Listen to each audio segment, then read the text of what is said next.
High tears, good morning. நம்ம free கோர்ஸ்க்காக நிறைய பேர் மெசேஜ் பண்ணிட்டு இருக்கீங்க.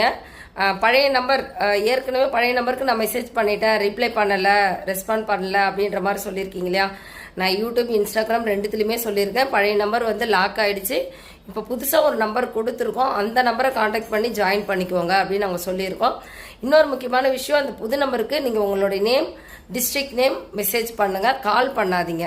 உங்களுடைய நேமையும் டிஸ்ட்ரிக்ட் நேமையும் மெசேஜ் பண்ணிவிட்டு நீங்கள் மெகந்திக்காகவா பியூட்டிஷியனுக்காகன்னு தெளிவாக எழுதுங்க.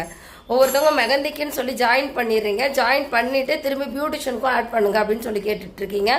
அந்த மாதிரிலாம் இல்லாமல் மெகந்திக்கும் பியூட்டிஷியனுக்கும் ஜாயின் பண்ணணுன்னா அந்த நம்பர்லேயே மெசேஜ் பண்ணிங்கன்னா உங்களை ரெண்டுத்துக்குமே ஒரே டைமில் ஆட் பண்ணிவிடுவாங்க. ஏன்னா நிறைய வேலை, அது 2-3 டைம் நீங்கள் சொல்லும்போது நிறைய வேலையாகும். அதனால ஒரே முறையில் நீங்கள் மெகந்திக்கா பியூட்டிஷியனுக்கா உங்களுடைய நேம், டிஸ்ட்ரிக்ட் நேம் இதை மட்டும் கொஞ்சம் டைப் பண்ணி அனுப்பிடுங்கம்மா. நியூ நம்பருக்கு